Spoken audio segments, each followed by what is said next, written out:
Hey everyone, welcome back to another episode. Chris Lopez here, and today's episode is on the state of the property management industry in 2019. So I have one of my favorite property managers in the studio with me, Annemarie Sunde of Legacy Property Management. And I know a few months ago, she went to some property management conference, got some really good notes. And I'm going to let you describe what we're talking about, Annemarie, because I'm probably going to butcher the topics here. But I read the slides before, and it's really, really interesting data. So welcome back. And what are we talking about? Yeah. So it's great to be back. Thank you for having me. I went to, it's the National Association for Residential Property Management, NARPM. So, say that 3 times fast. Yeah, exactly. So let's just call it NARPM. Denver, interestingly enough, has one of the largest chapters of NARPM. So we're a member and actively involved here. But we went to the national in Arizona last fall, and they did an amazing report on the state of the property management industry as it came through. They took it through part of 19. And I just did a little summary of it because I thought it was really important for those investors on your podcast and working with you and anyone else, what to be looking for when you're buying property. Now, this is primarily nationwide, not necessarily all Denver. We can point that out when we get through it. But should we head through? Yeah, let's dive in because I got some questions I want to ask you on the bullet points I saw. Okay. So just to give credit where it's due, this was presented by the NARPM National. There was a committee, and Buildium. Buildium is one of the larger property management software systems out there. So many property management companies use Buildium. They compiled and queried many different groups from tenants, property managers, owners, all of this. That's what they did to compile the data. And so is NARPM, are they kind of the equivalent to the National Association of Realtors? Are they just a big national body? They are. Okay. And they do have lobbyists lobbying for property management, landlord, tenant laws, and those kinds of things. But they are not considered a board like we're used to as a realtor. Okay. Okay. So let's start with, there were challenges and opportunities in the property management industry. How come this isn't moving? Oh, there it goes. Oh, okay. Sorry about that. Okay. Challenges and opportunities for property management in the industry. Let's just start with the first one. A challenge, the shortage of affordable homes. So the most pressing issue facing the real estate industry is the crisis level, the shortage of housing that Americans can afford. Today, over half the renting households spend more than 30% of their income on rent. This is very true also in Denver, specifically if you're thinking of areas, downtown, Highlands, the millennials are in this bucket right here. The household shortage is a result of the home building industry, labor shortages, and the rising costs for development and developers. The next one is the compressing cap rate. Now, again, this is a nationwide thing, but certainly our cap rate in Denver has lowered compared to, so if you're looking for a 10% cap rate in Denver, you're not going to find a 10% cap rate in Denver. You could find, I would say, Lon Welsh talks about a 6 to 8% is a pretty good cap rate. Yep. But those are lowering. Rents have gone up, property values, taxes, interest rates fluctuating. So it all plays into the profitability for investors. Still, we feel that real estate is still a great investment for investors to do. So I'm curious, do they give any national averages for cap rates at the conference? They did. I don't think they did. Okay. They still said that real estate remains an attractive investment option, posting a 9% growth nationwide into 2018. So there's still investing happening. The next one is institutional investors in industry consolidation. So this really in a nutshell is, between 2011 and 2017, we had those institutional investors like Invitation Homes, American Homes for Rent. And what they did was they scooped up over 200,000 single family homes across the U.S. And then aided by federal incentives, they made the competition really fierce for investors to compete against them.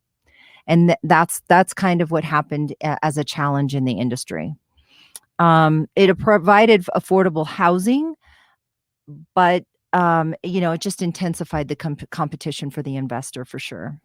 And most of those, I mean, I don't follow all the details for the big investors out there, but from the headlines I've read, it sounds like most are just holding on to their rental portfolios they picked up a few years ago. Do you know, are they holding or selling? Any insight into that?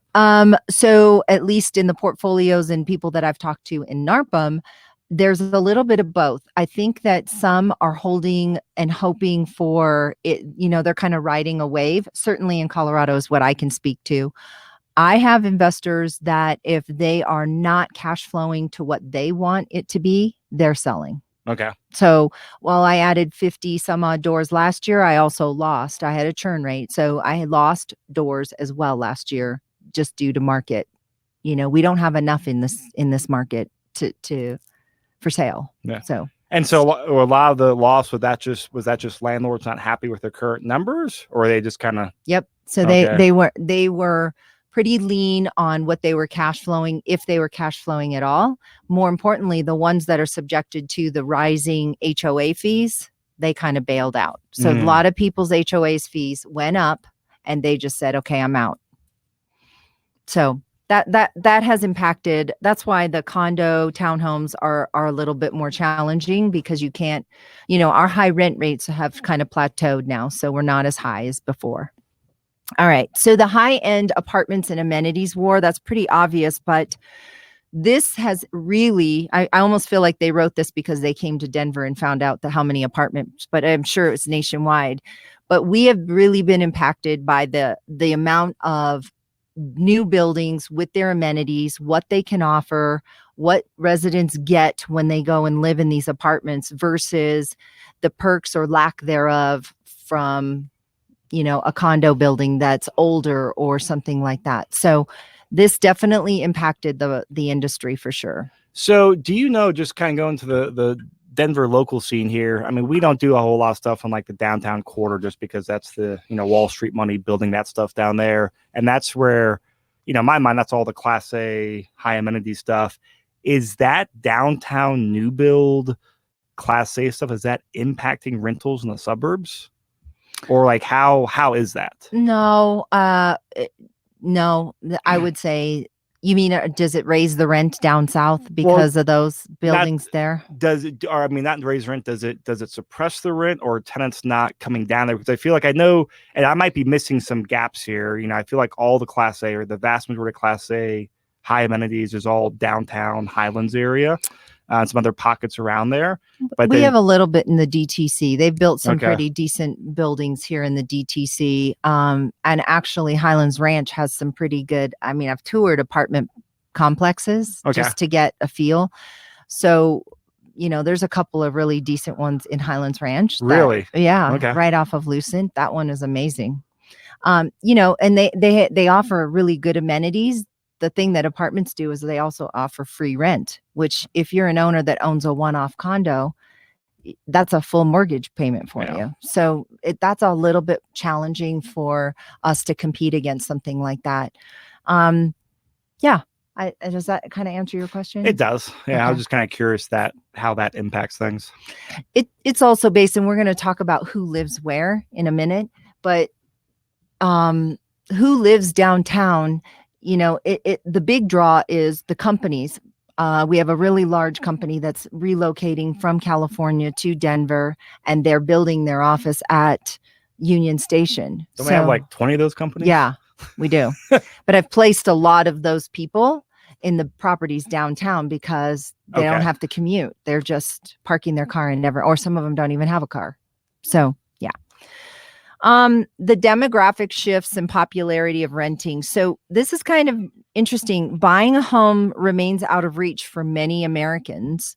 And this is really thanks to the high home prices, the shortage of starter homes, especially in Colorado. The $400,000 to $500,000 homes are, a bidding war. Tight credit standards, stagnant wages, student loan debt. I can't tell you how many people have student loan. it makes it more difficult. So we'll talk about who is renting, but some of the interesting, you're going to be surprised that everyone thinks, okay, millennials are renting, but you'll also be surprised in a minute here what are other large group of people that are renting now. The rapidly changing regulations. So a handful of local governments, Oregon, New York, California, recently Minneapolis, even Denver's now included in this, unfortunately. They're passing various measures really to protect tenants more. So it becomes a little more strategic on managing a tenant in your property. We have not still yet passed rent stabilization or what everyone likes to do, rent control. But we anticipate that that's something that could be coming. There is talk right now on suppressing eviction records, no fees to tenants. So, the challenges of legislation are still very present in our industry. And then the dwindling supply of property management staff. So the industry as a whole is facing a shortage of available people and vendors to work in the property management world. Denver or Colorado is one where you can be a realtor and you can operate as a property manager as well, because it's a real estate license. Other states have licensure specific to property management. So most states are different? Yeah, there are differences across the U.S. and some don't even require a licensure, which I think that's crazy. But I think the bottom line is I really coin us as asset consultants. We're doing so much more than managing the asset. We are consulting with the owner to strategize around all of these legislation, all of the rents, how to be competitive, what you want your house to look like, how to take care of it, how to place a great tenant to take care of the house that you just invested in. So that's really what we do at Legacy. And, it's slightly different and it takes time to train somebody to do that. Mm-hmm. And so if the nationwide PM staff, is that certain job types, or is that just overall all types of vendors and staff there? Well, I'll read the report said that a younger generation that's in college don't really know that a property management career could be a choice. And so they're not electing to head that way. I don't know how many people graduate. I mean, I'd love to know how many people graduate and say, I'm going to be a realtor. Yeah, I mean, I joke all the time with my clients. I'm like, hey, when I was in kindergarten, my dream was to be like a firefighter, an astronaut, not to be a real estate agent.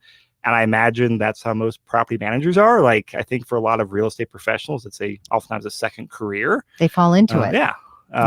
We talk about that a lot. PMs are probably pretty similar, right? Absolutely. Yeah. Absolutely. They became an accidental property manager, and next thing they know, they needed to get licensed. Yeah. Yep.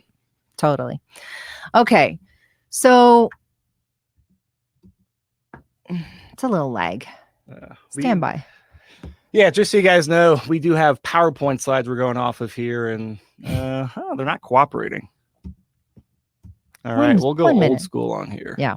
Here we go. There. Okay, so this is just indicating the top areas where property managers are located.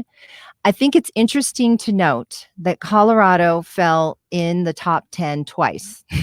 Denver 5 and Colorado Springs number 10. Let me just read these all off since a lot of people listen. This is really interesting. So number 1 is Los Angeles, California. Number 2 is Chicago. Number 3 is Phoenix. Number 4 is Dallas. 5 is Denver. 6 is Atlanta. 7 is Seattle. 8 is Tampa. 9 is Boston. And 10 is Colorado Springs. And so this is just what, like, number of property managers to population ratio, or just what's it measuring exactly? They're measuring I'm going to, if I remember the report correctly, it's the most amount of concentrated rentals and where they're utilizing professional management. I am really surprised because, I mean, I'm on bigger pockets, internet forums, and talk to a lot of people. And I mean, so many people, invest out of state in these Midwest markets, the Alabamas, the Arkansas, the Tennessees, the Ohio's for turnkey stuff. And there's a lot, seems to me, on Google, there's a ton of these companies, and not a single one of those markets is a top rental or PM market. But the concentration of people down in, I mean, I know a ton of people that are invested in Florida and a lot in Georgia. Okay. So Arizona became a big investment because, people do the snowbirds. And, this could have some play, to be honest with you. When I look at this, I think of Arizona having a lot of vacation rentals.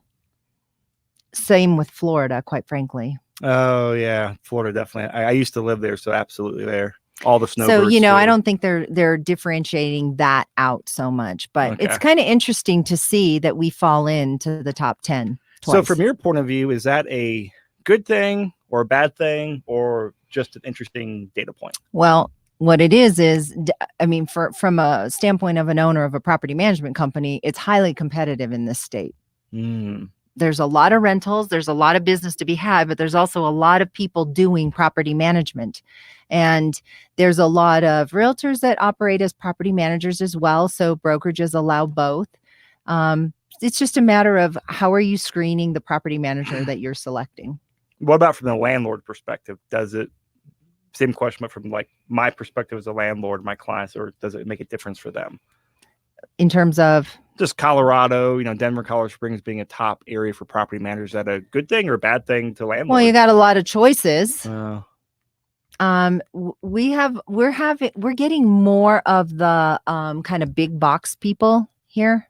There's a couple of larger boxed property management companies, and it changes the way you are, do you want the personal touch? We're going to talk about what owners really desire when at the end here, what owners desired in a property management company. And I don't know. I mean, it depends on what you are looking for out of a property manager. We do a lot of communication and personal touch with what we do, which is why I don't overload. If we get to portfolio too large, I add another property manager, so we're never overloaded. Yeah. All right. Okay, we can go to the next slide. Yeah, I think I'm your mouse pointer now. So why don't you just put them up there? So who's renting and why? Let me tell you a little bit about who's in these statistics. 45% would prefer to own, but are not in a position to buy right now. This mostly is amongst the millennials and Gen Zers. Which ones are the Gen Zers? That's the next one after millennials, right? Right. Okay. Right. 13% say their current rental meets their needs right now, so that's why they're going to stay as a renter. 8%, they like the flexibility of renting. So this is, again, Gen Zers and millennials.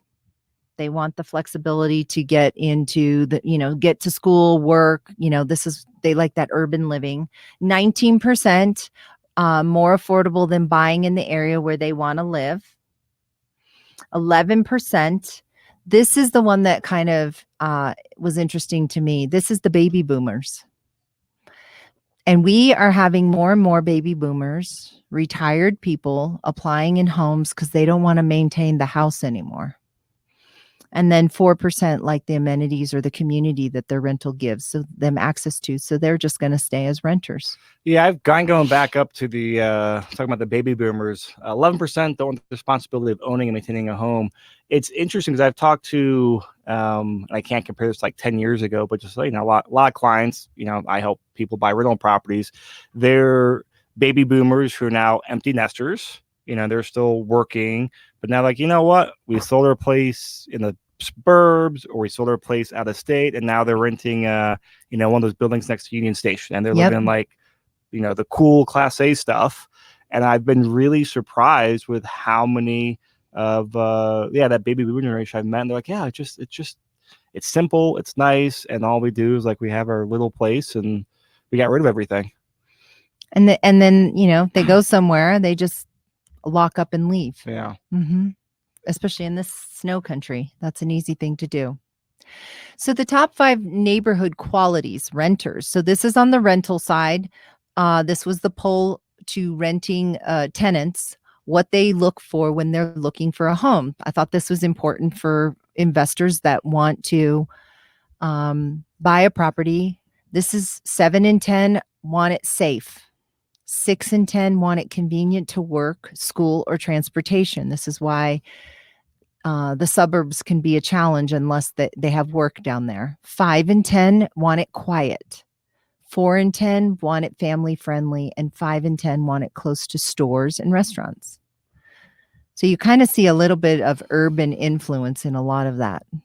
Yeah. Is there any way, because I guess where I get confused on this data is, it's very different if you're doing a survey to a 20-year-old single person versus a family in their 30s who are renting. Different things they want.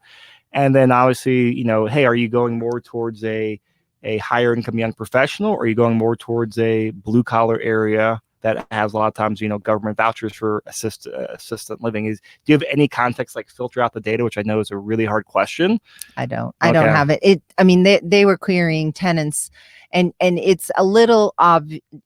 You can clearly see, there's somewhere in a statistic in here, I thought, that said, so much of the millennials want to be in the urban living. Yeah. And this is why they're renting, because they're renting 30% of their income is going to their rent because they can't buy in those areas. So it's worth it to them to buy, to rent it in the Highlands, for example. So, yeah. What on this, so this, kind of gives what top 5 neighborhood qualities. Any neighborhoods in Denver that pop out to you that you like a lot that kind of fit this bill or fit these, across the metro? Yeah, just off the top of your head. If you're going to do family friendly, people still love, and it's still a great rental, is the Highlands Ranch area. If you're going to do, if they are blue collar type, if they're in the industrial stuff up on I-70, I still think Wheat Ridge is a great area, and they have some great places. We do have properties in Wheat Ridge and some of Old Arvada. And most of those are probably detached single family in both. I have one duplex in Wheat Ridge. That's really cool. Things that rent, but it's always, either you're going to plan to do rehab in the Highlands, or you're going to spend a good chunk of change because it's already been done for you. I think Sloan's Lake is turning and becoming more and more popular for sure. Yeah. It looks like the Baker neighborhood is starting to turn. So there's a lot of areas that you could get into. I had somebody that bought right along the train line, and it's a changing area off of Broadway. But the problem is I just keep looking at that. It definitely is not quiet when you've got a train roaring right by you. And so I think, builders put those things right there on the train tracks. It's different from Union Station, because those trains come in quiet. Yeah. And the coal train does not. No, it does not on there. So, yeah. So these were amenities that renters or tenants really like in their unit. And I can tell you, when a washer and dryer is in the unit, that's probably the number one. That and central air, even though central air is not on the habitability list in the state of Colorado, everybody thinks they need it or wants to have it. All of my properties have dishwashers, so it didn't matter. So let's read these stats off just so we can. I should, because they haven't seen it. 6 and 10 want a washer and dryer. Mm-hmm. And so I hear very strong opinions based from different investors and different property managers. I know some swear by putting in washers and dryers, and some swear by not putting in washers and dryers. Kind of where do you fall? You mean to provide it for the tenant? Oh, I'm either. It doesn't, to me, the way I look at it is, where is the washer and dryer located? If it's an easy move in for the tenant, then I don't care if the owners put it in. Okay. If it's going to require everyone, if you haven't moved a washer, try it. It's not the easiest thing in the world. No, and if it's going heavy. to put a hole in your walls, then why not you provide it and just eliminate that possibility of a tenant banging up the wall you just had painted. So that's kind of the way I approach it. Or if you're on a high-end rental, it's nice to provide it. Yeah. But you sure as heck don't have to provide the high-end washer and dryer, by any means. It does not have to be front load. Matter of fact, I don't even have front loads anymore, but it can be the standard, but my attorney says if you put it in there and it breaks, you need to repair. They rented it with it. You need to have, it's like any other appliance. Yeah, that's right. I got a lot of owners that say if it breaks, let them do something about it. No, that's not going to work either. That's just creating problems. So 5 and 10, a dishwasher. Mm-hmm. And I mean, most of the places in Denver have dishwashers. I'm thinking back to like when I rented in places in like parts of Florida and parts of California. A lot of those places did not have dishwashers, but pretty much all the places in the metro have dishwashers. Yeah. 5 and 10, a balcony. I thought that was interesting. Yeah. I mean, I got so many single family homes. We have decks and patios, but I mean, I guess if you're in a multi-family property and you've got a balcony, but I don't know. I don't get that request. I don't get that as a reason not to rent or lease a property. So. Yeah, that's the oddball to me on this list. And but again, it's nationwide, so it might be somewhere else. So 6 and 10 want central air. Uh-huh. And then 5 and 10 having a pet. I feel like in Denver that's like 9 out of 10. I feel like so. Yes.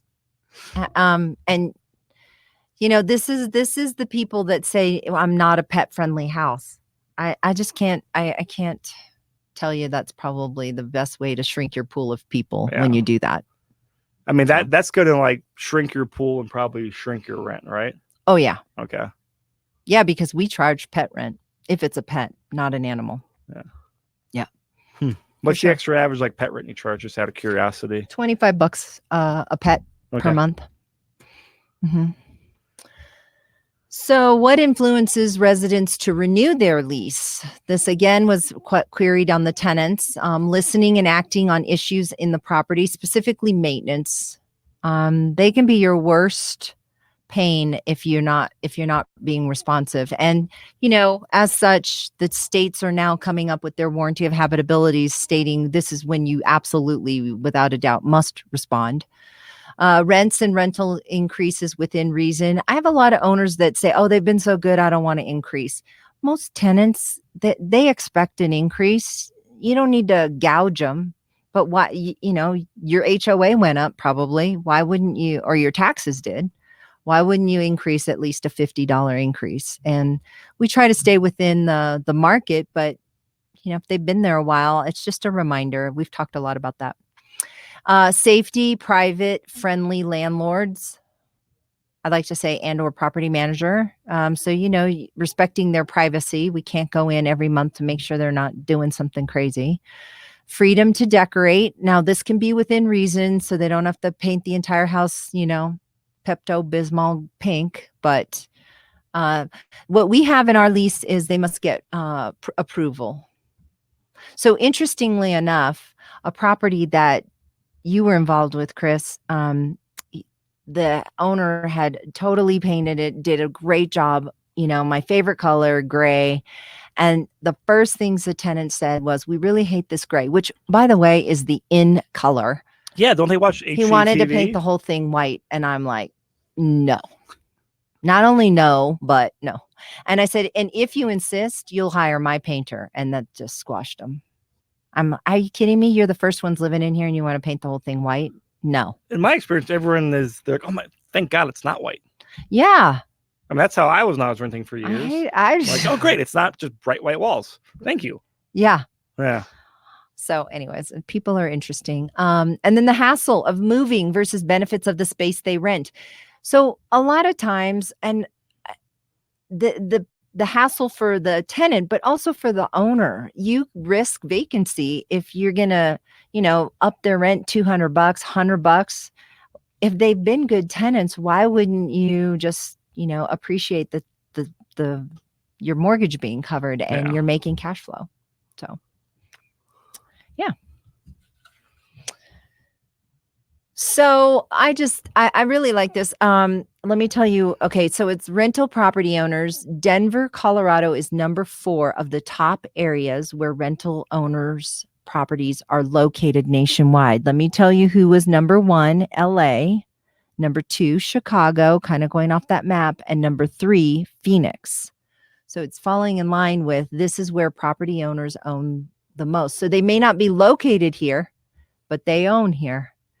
And what's interesting is, and we see a lot of this, there's 3 types of rental property owners that this report classified.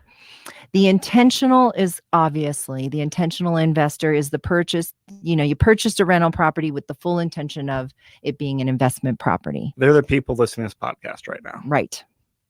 There's the accidental landlord. So this is the one that fell into a property or ownership. Maybe they owned a property, say in Colorado, and they're getting moved or relocated, and they don't want to give it up, but they hadn't initially intended to be a landlord. And they don't necessarily plan on growing their portfolio. So I have a lot of accidental landlords.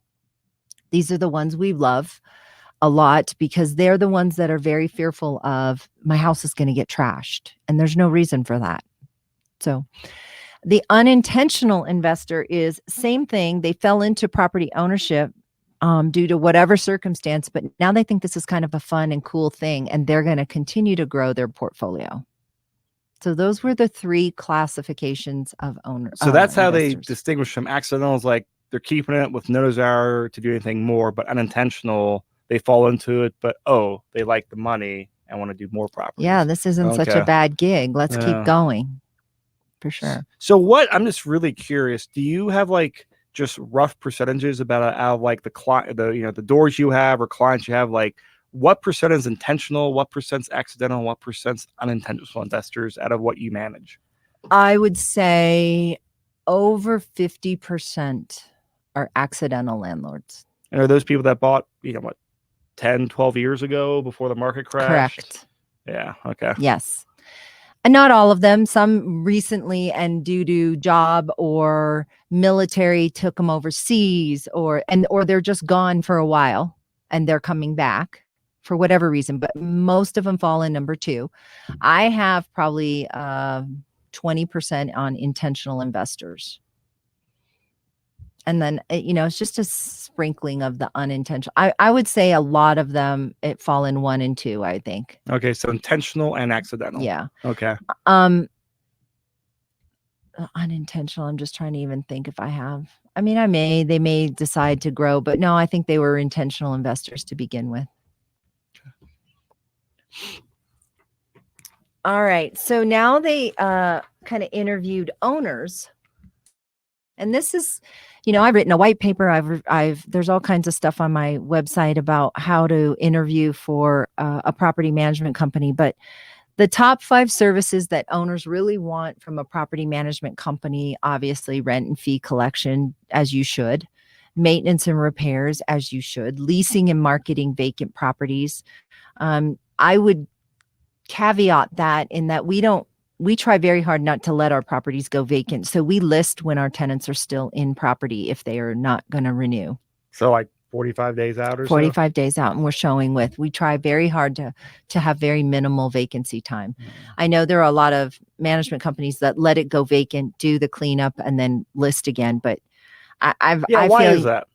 I think it's just a cleaner process for them. It's easier for the property manager, but not as good for the landlord. Exactly. Yeah. I think that some of that is the type of property you are leasing or you're managing. So for us, we manage, I feel like I manage really good tenants because we spend a lot of time trying to get good tenants in there. And our lease is written that they must professionally clean and carpet clean on the move out. So we kind of put a lot of that onus. If they don't want to, we now offer a service that we will do it for them. They have to book that service, and then we might write a new lease one day later so we can have crews go in right after they're out.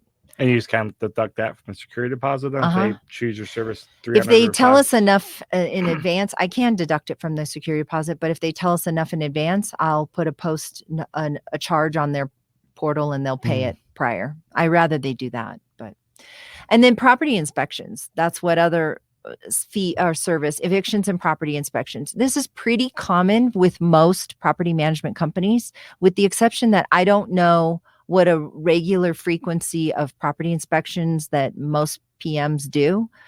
We do property walks, and then we have a third-party inspection company go through every midpoint through the lease. Every lease, every midpoint, we have a third-party inspector. So they're true inspectors doing it. Rental owners request from property managers. This is a big thing. This is the number one complaint. Communication is the number one complaint against property managements across the board. I'm not surprised by that. And it's really complaints of, I have no idea what's happening on my house. I have no idea where I'm at in my property management agreement contract. I have no idea who's in my house. I mean, those are questions that you should always know. And it should be a quick, easy answer if you needed to ask. Placing great tenants. Yeah, I love that. That's my favorite. I like that too. Staying on top of the market, the rent rates, the vacancies. This is big to me because I don't rent properties just to get paid. I'm an investor at heart first. So I want to rent and capture the most that I can from my owners. We set expectations. We have no problem starting high, but if the market is not responding, we need to price adjust. And it's a communication again. Integrity and honesty, obviously. You can query different questions on how do they react to certain things and dig out if they've got integrity and honesty. And then follow up with work orders and maintenance.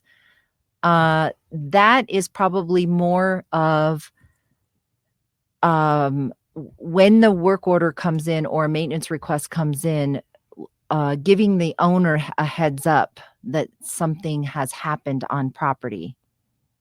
Even if it's below your $300, $500 threshold? Our rule in our company is if there's an expense on the property, the owner will know prior to getting his statement at the end of the month.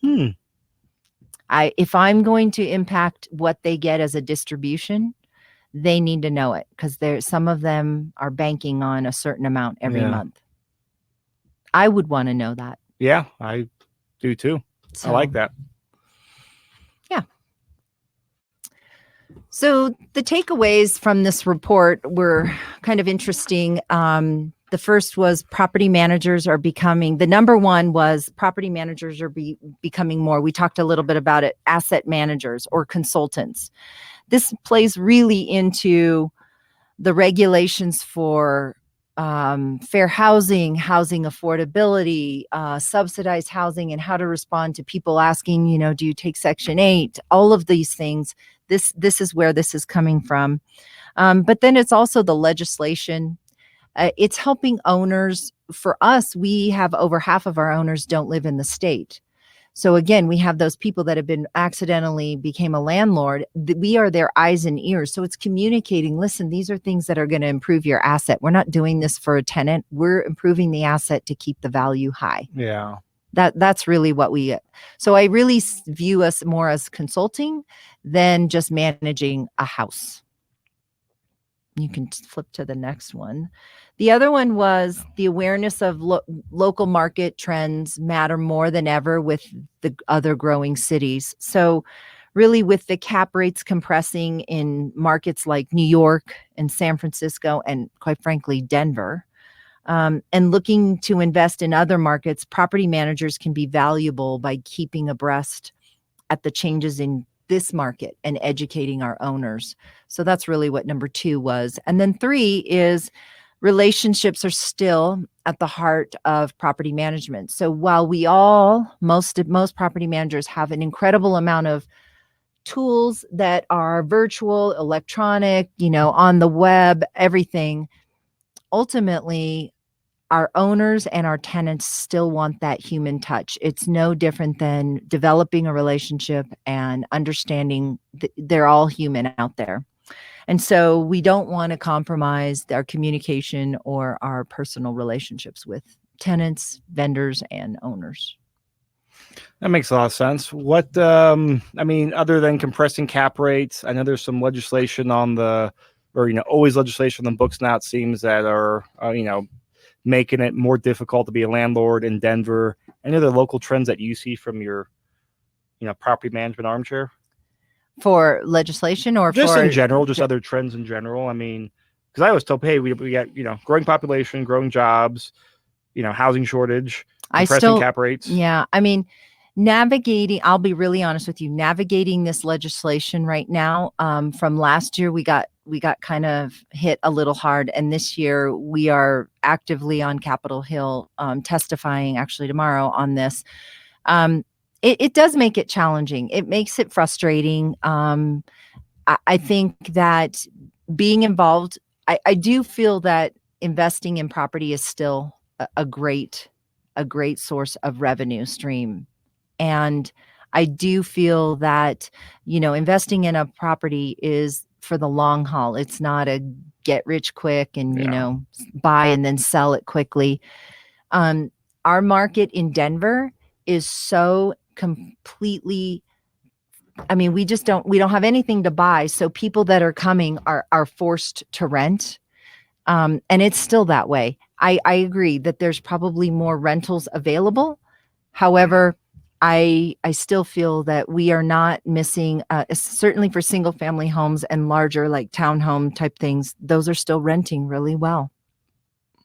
So if you've placed yourself well in your mortgage and your HOA fees aren't extravagant, I think you can still make some good money at it. No, I agree. We find properties all the time that work. So let's talk about, because I gave a very quick intro at the beginning of you, because I think this is the third or fourth podcast you've done with me. So I think a lot of our listeners know who you are, because I hear people mentioning when we meet with them or chat on the phone. But give us a quick recap about Legacy Property Management. Yeah, so we have been in business now just over 5 years. Yeah, over 5 years.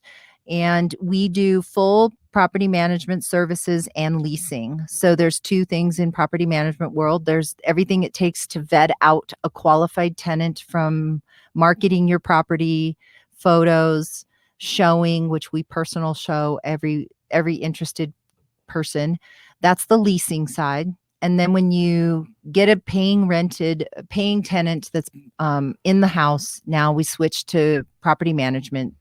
And we handle everything from rent collect, tax docs, maintenance, move in, move outs, all of that. Cool. We provide a lot of resources. So we do classes. I've got a class coming up on the 7th for those that are renting on your own. If you're managing on your own, you can try to tag in. That will be offered every quarter on a Saturday morning. And that's called the 12 basics to managing a rental, right? And to self-managing a rental. Yep. It's 2-hour seminar. It's $59. It'll be happening March 7th and then again June 6th. So you can go to my website at www.legacypmco.com and just keep an eye on the education when that's coming up again, if you miss one. Great. Well, thank you, Annemarie, for sharing this data. It's really interesting. Always kind of know what's going on from the big level or high level things. Any other points you want to cover before we go off the air? No. I will say this, since this is so near and dear, legislation is really, we need everybody and anyone that is willing to write your congressman, House representative within the area that either you live or own a property. It is such a simple task to send them an email and just, voice your concerns for these House bills. If you want more information, never hesitate to contact me via my website, and I can give you more. But the legislation meets for 120 days, so it'll go through till about May. And we need all the support we can get. We really are trying to fight some of these this year. So are there any, I'll say nonprofits or industry, groups that just kind of make it the simple and easy? Because I'm going to be very realistic here. Everyone's busy, with jobs, kids, work, family, all the normal stuff. And it's like, cool, yeah, sending something in, cool, it sounds good. But is there a place to go where it's, hey, I can copy, paste, or hit a few things that's more automated? Yep. If you want to do that, if you would at least send me an email, okay, I will send the link to what I can send you the link for you. It's very easy to get on the Colorado State, but I will send them the link and I will send them the verbiage. So it's a cut and paste and send it to your your legislation. Because that's what I need. I know. And Well, I think did that most for all people are my like that. owners. Yeah. And so every owner emailed their legislator. Okay. And you're saying you should recommend the one where you live and also the ones where you have your properties as many as you can. Yeah, it's pretty, but we're fighting for it. So yeah. Good. Well, thank you. I appreciate that. Yeah. Great. Well, Annemarie, thank you, and good luck tomorrow when you're testifying. Yeah, that'll be interesting. All right. Thanks, everyone. You got questions, reach out to me, reach out to Annemarie. Links to her website will be in the show notes. You can also go to email her, reach out to the website for those links and verbiage on the legislation stuff as well. So thank you for listening.